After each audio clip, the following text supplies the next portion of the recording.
Hello po, magandang hapon po mga ka-idol, mga kapatid. I-prepare po natin yung bed natin.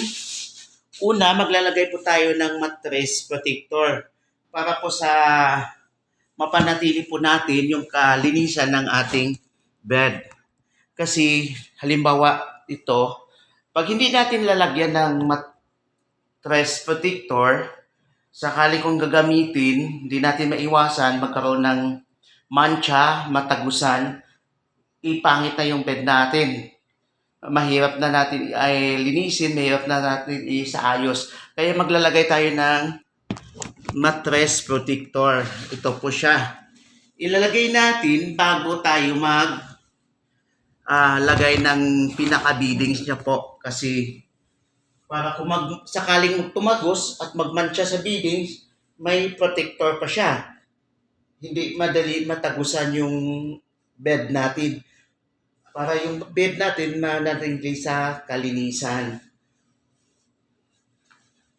Kasi mahirap na pag walang bed protector na diretso tayo sa beadings kasi may tendency talaga na mamantsahan, lalo na hirap na tanggalin yung pag may mga may mga tagos.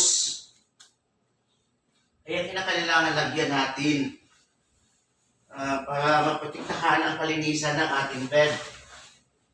Mahirap kaya tanggalin pag sa bed na umapit yung mancha kasi hindi natin pwede malabhan. Pwede naman siya malabhan pero hindi siya ganun kadali ayusin. Hindi siya ganun kadali labhan.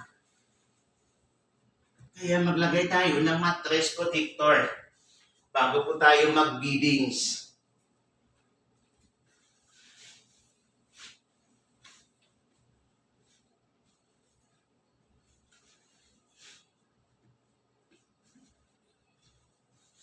Para mapangalagaan natin ang ating bed.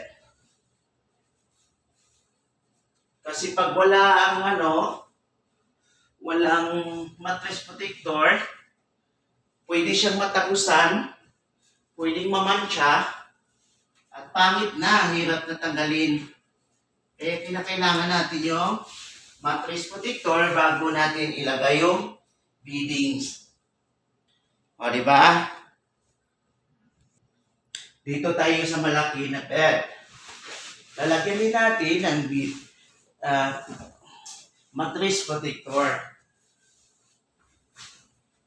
Para yung bed natin, mapanatili po natin yung kagandahan at kalinisan.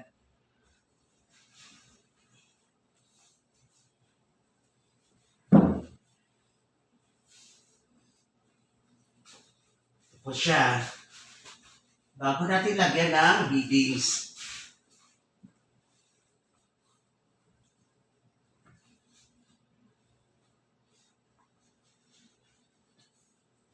Bago tayo maglagay ng beadings, kailangan natin lagyan ng protector.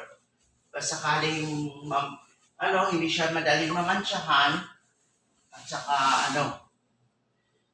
matagusan. Kasi hirap na linisin. Ito, sa isang kwarto, mayroon po tayong 3 bed. Mayroon tayong 2 single bed at saka mayroon tayong 1 matrimonial bed. Good for 4 po ito. Tapos na natin lagyan ng mattress protector. Makukuha na tayo ng beadings para i-beadings po natin. Unahin po natin, lagyan natin ng ito yung pinaka-beadings niya.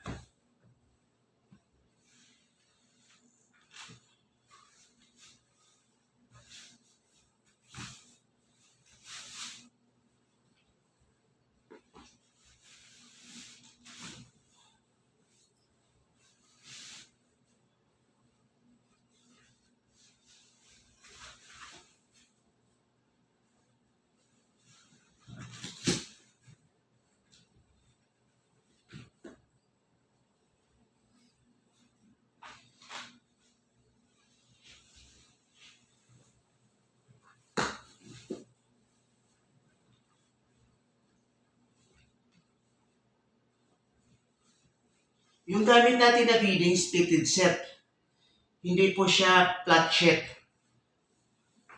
Kaya medyo madali lang siya ilagay. Compare ko sa yung flat sheet. Oh, ganito na po siya.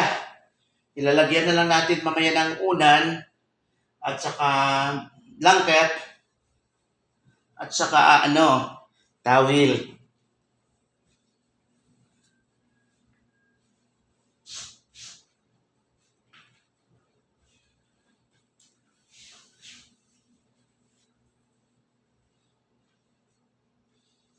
O, di ba? Sakaling siya, hindi siya madali mamantsa yung bed natin kasi doble na. Meron na tayong mattress protector, meron pa tayo na beading flat sheet. Di ba? Una na lang at saka habol at towel yung kulang. Mamaya pakita natin.